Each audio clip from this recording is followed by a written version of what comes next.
Assalamualaikum warahmatullahi wabarakatuh. Perkenalkan, nama saya Mailani Wijayanti Pramugari dengan nomor NIM 221101090005. Saya dari kelas IPS 1. Nah, di sini saya akan mempresentasikan hasil jawaban ujian tengah semester saya, yaitu mata kuliah studi hadis dan hadis tarbawi. Langsung saja kita ke pertanyaan yang pertama, yaitu bacalah hadis berikut dan jelaskan. Nah, saya akan membacakan hadisnya terlebih dahulu. Bismillahirrahmanirrahim.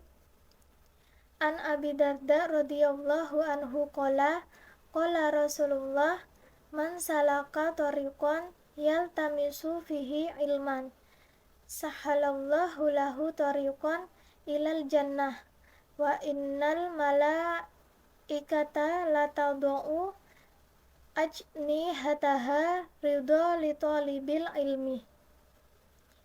Baik, yang berikutnya adalah kita disuruh menentukan kata permulaan matan, muharrij, sanad pertama, hadis tersebut masuk ke dalam hadis apa, dan pesan yang terkandung di dalam hadis.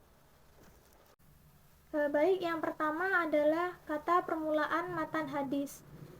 Matan sendiri adalah kalimat yang berada di ujung sanad dan bisa diartikan dengan isi dari hadis tersebut. Nah, matan atau kata permulaan matan dari hadis tersebut adalah man salaka thoriqan yaltamisu fihi ilman.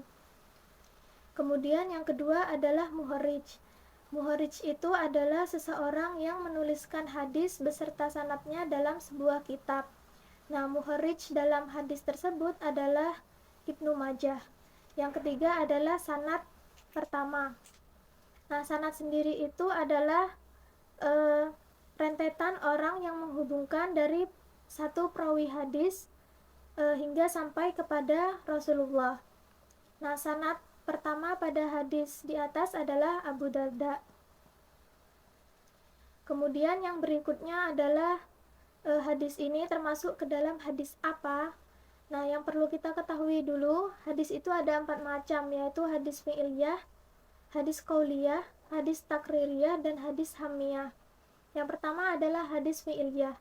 Hadis fi'iliyah adalah segala perbuatan yang disandarkan pada Nabi. Kemudian yang kedua adalah hadis qauliyah, yaitu hadis yang berupa perkataan atau ucapan yang disandarkan pada Nabi. Yang ketiga adalah hadis takririyah, yaitu hadis berupa ketetapan Nabi terhadap apa yang datang dan dilakukan para sahabat. Yang keempat adalah hadis hamiyah, yaitu hadis berupa keinginan atau hasrat Nabi namun masih belum terrealisasikan. Nah, hadis tersebut masuk ke dalam hadis apa? Hadis tersebut masuk ke dalam hadis qauliyah, yaitu hadis yang berupa perkataan atau ucapan Nabi. Nah, yang berikutnya adalah pesan yang terkandung dalam hadis. Hadis tersebut mengandung pesan bahwa mencari ilmu adalah yang berikutnya adalah pesan yang terkandung dalam hadis. Nah, hadis tersebut mengandung pesan bahwa mencari ilmu adalah sebuah tindakan yang sangat dianjurkan dalam agama Islam. Rasulullah mengajarkan bahwa Allah telah memudahkan jalan menuju surga bagi mereka yang giat dalam mengejar ilmu. Sementara para malaikat pun merendahkan sayap-sayap mereka sebagai tanda penghormatan terhadap para pencari ilmu. Allah akan meninggikan derajat orang-orang yang berilmu, maka dari itu pendidikan dan ilmu pengetahuan sangatlah penting dalam agama Islam, karena dengan ilmu kita bisa mencapai kebahagiaan baik di dunia maupun di akhirat. Selanjutnya adalah bagaimana syarat sebuah hadis dikategorikan sebagai hadis sahih, dan berikan contohnya. Syarat sebuah hadis sahih adalah yang pertama, sanadnya bersambung, artinya setiap perawi dalam sanad bertemu dan menerima periwayatan hadis dari perawi sebelumnya, baik secara langsung maupun secara hukum dari awal sanad sampai akhir. Kemudian yang kedua, para perawinya bersifat adil. Yang ketiga, para perawinya bersifat dabit atau memiliki daya ingatan yang kuat lagi sempurna. Kemudian yang keempat, tidak terdapat kejanggalan atau syadz, dan yang kelima adalah tidak terdapat ilat atau cacat. Baik, saya akan membacakan contoh hadis sahih, yaitu Bismillahirrahmanirrahim. Haddatsana Hisam ibnu Ammarin haddatsana Ismail ibnu Ayyasi an Bahiri ibnu Sa'din an Khalidi ibnu Ma'da an Miqdam ibnu Ma'di kariba Rasulullah sallallahu alaihi wasallam qala innallaha yusikum bi ummahatikum salasan innallaha yusikum bi abaikum innallaha yusikum bil aqrabi fal aqrabi. Telah diceritakan kepada kami, Hisham bin Ammar telah menceritakan kepada kami, Ismail bin Ayyashi dari Bahir bin Sa'ad, dari Khalid bin Ma'dan, dari Al-Muqdam bin Ma'di Karib, bahwa Rasulullah bersabda, sesungguhnya Allah telah mewasiatkan kalian supaya berbakti kepada ibu-ibu kalian. Beliau mengucapkan hingga 3 kali. Berbakti kepada bapak-bapak kalian, berbakti kepada kaum kerabat kalian, lalu kepada kerabat yang lebih dekat lagi. Nah, hadis tersebut merupakan contoh hadis sahih. Baik, selanjutnya adalah yang nomor 3, yaitu sebutkan dan jelaskan secara singkat faktor-faktor penyebab munculnya hadis maudhu. Nah, perlu diketahui terlebih dahulu, pengertian dari hadis maudhu sendiri adalah hadis dusta yang dibuat-buat dan dinisbahkan kepada Rasulullah Shallallahu Alaihi Wasallam. Faktor-faktor penyebab munculnya hadis maudhu itu yang pertama adalah faktor politik. Hadis maudhu ditimbulkan akibat dampak dari konflik internal antar umat Islam yang kemudian terpecah menjadi beberapa kelompok. Dalam sejarah, kelompok pertama yang menciptakan hadis maudhu adalah kelompok Syiah. Kemudian yang kedua adalah kebencian dan permusuhan. Keberhasilan dakwah Islam menyebabkan masuknya pemeluk agama lain ke dalam Islam. Namun, ada di antara mereka ada yang masih menyimpan dendam dan sakit hati melihat kemajuan Islam. Mereka inilah yang kemudian membuat hadis-hadis maudhu. Golongan ini terdiri dari golongan Zindik, Yahudi, Majusi, dan Nasrani yang senantiasa menyimpan dendam dan benci terhadap agama Islam. Kemudian faktor yang ketiga adalah fanatisme yang keliru. Sikap sebagian penguasa Bani Umayyah yang cenderung fanatisme telah ikut mendorong kalangan Mawali untuk membuat hadis-hadis palsu sebagai upaya untuk mempersamakan mereka dengan orang Arab. Yang keempat adalah qasas atau tukang cerita. Sebagian ahli cerita ingin menarik perhatian para pendengarnya, yaitu orang-orang awam, dan memanfaatkan profesinya itu untuk mencari uang dengan cara memasukkan hadis maudhu ke dalam propagandanya. Yang kelima adalah mendekatkan pada kebodohan. Di antara tujuan mereka membuat hadis maudhu adalah agar umat Islam itu cinta akan kebaikan dan menjauhi kemungkaran, mencintai akhirat dan menakut-nakuti akan azab Allah, namun tanpa didasari oleh kebenaran. Hal ini terjadi pada sebagian orang bodoh dalam agama tetapi soleh dalam zuhud. Kemudian faktor yang keenam adalah menjilat penguasa. Di antara mereka itu ada yang ingin mendekati penguasa dengan cara membuat hadis palsu yang sesuai dengan apa yang dilakukannya untuk mencari legalitas. Kemudian faktor yang ketujuh adalah perbedaan khilafiyah dalam mazhab. Masalah khilafiyah baik dalam fiqh atau teologi juga mendorong terbuatnya hadis maudhu yang dilakukan oleh sebagian pengikut mazhab yang fanatik dalam mazhabnya. Selanjutnya adalah pertanyaan yang nomor 4, yaitu sebutkan satu biografi perawi hadis yang saudara ketahui. Nah, di sini saya mengambil biografi dari salah satu perawi hadis, yaitu Abu Hurairah. Abu Hurairah lahir pada tahun 21 sebelum Hijriah. Ayahnya bernama Sakdar dari kabilah Daus, salah satu dari kabilah Yaman, dan ibunya bernama Umaimuah binti Syafiq bin Al-Haris Dausyah. Karena itu Abu Hurairah juga dikenal dengan Abu Hurairah Ad-Dausi Al-Yamani. Abu Hurairah merupakan seorang perawi hadis yang paling banyak dalam meriwayatkan hadis Rasulullah, yaitu sebanyak 5.734 hadis.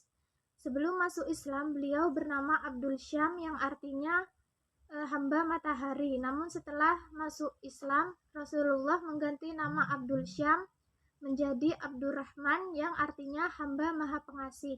Sedangkan nama Abu Hurairah sendiri diberikan kepadanya karena beliau gemar bermain dengan anak kucing. Yang selanjutnya adalah masa kecil Abu Hurairah. Semasa kecil, beliau diperintahkan untuk mengembala beberapa ekor kambing milik keluarganya.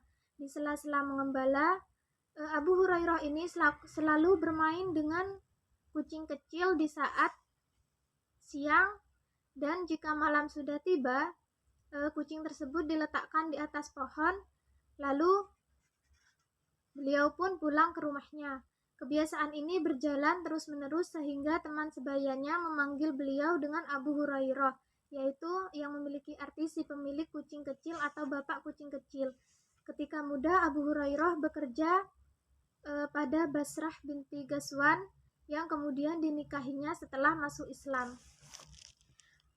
Kemudian kisah Abu Hurairah masuk Islam.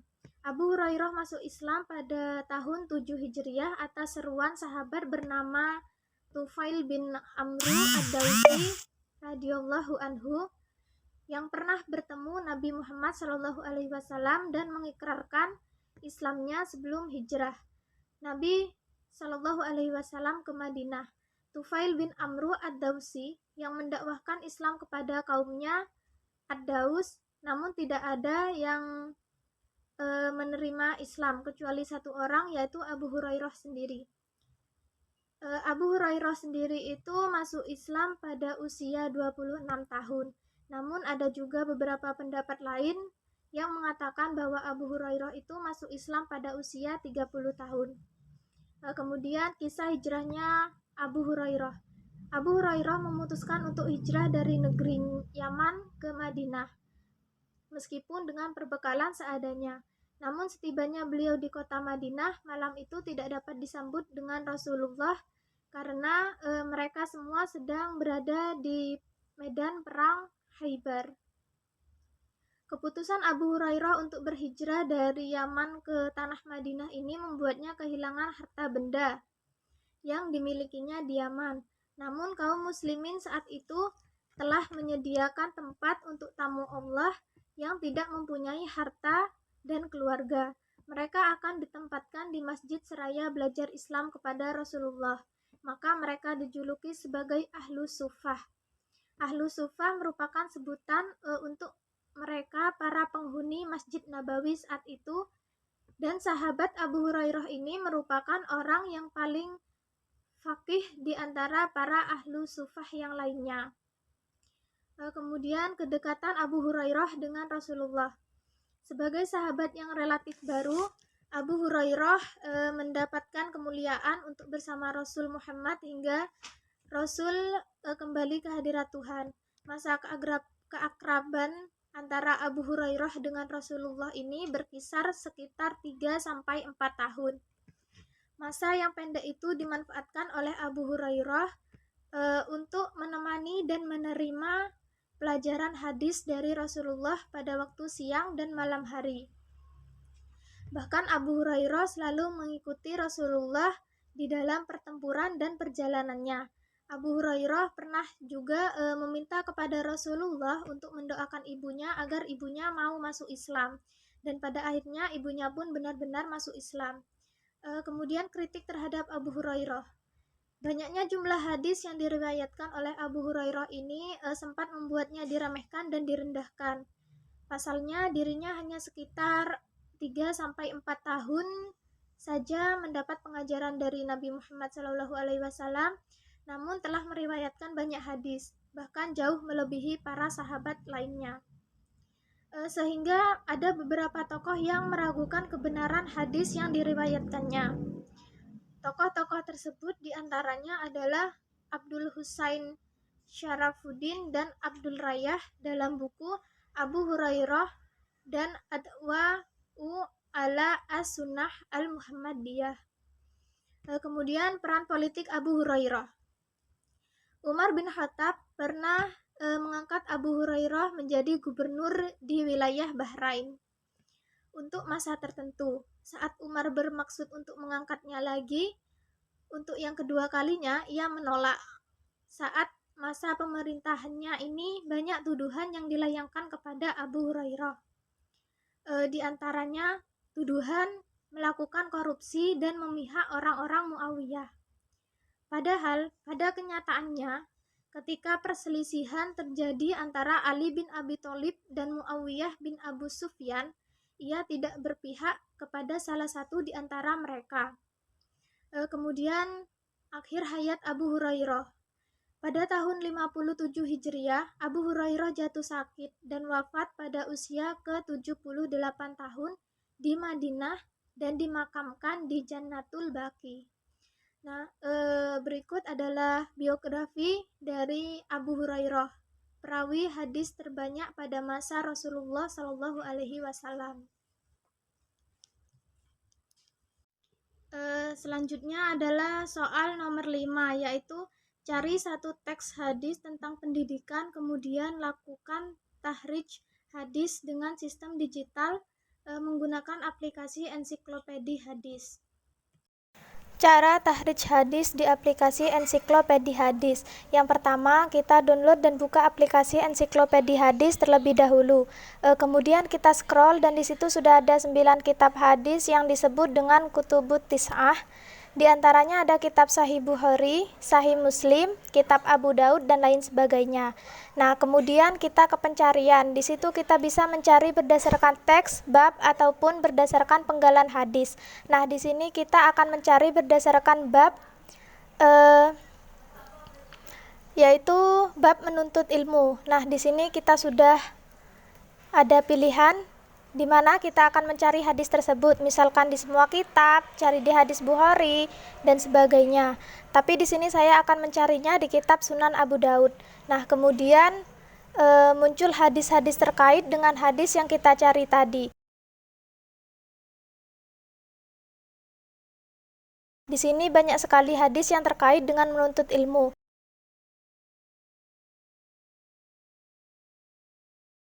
Namun, kita akan memilih hadis yang pertama ini. Kita klik, nah di situ akan muncul hadis beserta terjemahannya.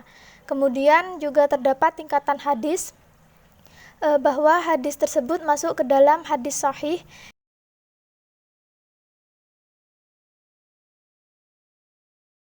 Dan disahihkan menurut Muhammad Nasiruddin Al-Albani.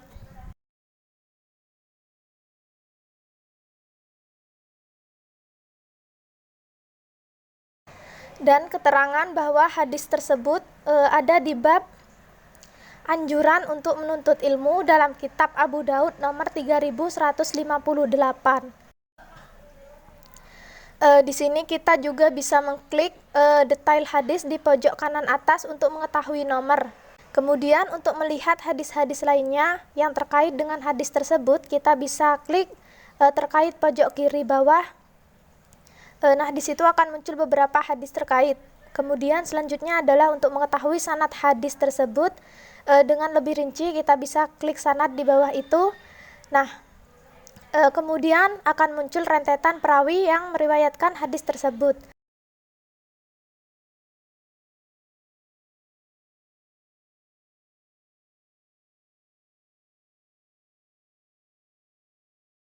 Kemudian klik selengkapnya untuk mengetahui jumlah hadis yang telah diriwayatkan oleh perawi hadis tersebut.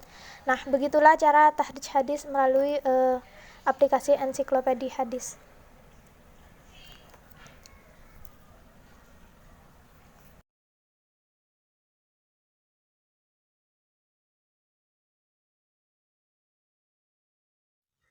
Jadi kesimpulannya di sini saya akan membacakan hadisnya terlebih dahulu.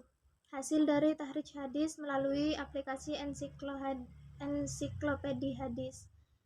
Bismillahirrahmanirrahim. Haddatsana Ahmad bin Yunusa haddatsana Zaidatu an Amasi Abi Sholihin an Abi Hurairata qala qala Rasulullah sallallahu alaihi wasallam ma min rajulin yasluku tariqan yatlubu fihi ilman illa sahhalallahu lahu bihi tariqal jannah wa man abta'a bihi amaluhu lam yusrij bihi nasabuhu. Telah menceritakan kepada kami Ahmad bin Yunus, telah menceritakan kepada kami Zaidah dari Al-Amasi, dari Abu Sholih, dari Abu Hurairah. Ia berkata, Rasulullah bersabda, tidaklah seorang laki-laki yang meniti jalan untuk menuntut ilmu, melainkan Allah akan mempermudah baginya jalan menuju surga. Dan barang siapa yang lambat dalam beramal, sungguh garis nasabnya tidak akan memberinya manfaat. Sanad dari hadis tersebut adalah dari Ahmad bin Abdullah bin Yunus bin Abdullah bin Qais, dari Zaidah bin Qudamah, dari Sulaiman bin Mihran, kemudian dari Zakwan kepada Abdurrahman bin Sak atau Abu Hurairah. Hadis tersebut merupakan hadis riwayat Abu Daud nomor 3158 yang terdapat dalam bab anjuran untuk menuntut ilmu, dan hadis tersebut merupakan hadis sahih. Dan hadis-hadis yang terkait dengan hadis tersebut adalah yang pertama hadis riwayat Tirmizi nomor 2570 yang termasuk hadis sahih, hadis riwayat Ibnu Majah nomor 219 termasuk dalam hadis sahih, dan yang terakhir adalah hadis riwayat Ahmad nomor 7965 yang termasuk hadis isnad sahih. Demikian hasil jawaban dari ujian tengah semester saya. Kurang lebihnya mohon maaf. Wassalamualaikum warahmatullahi wabarakatuh.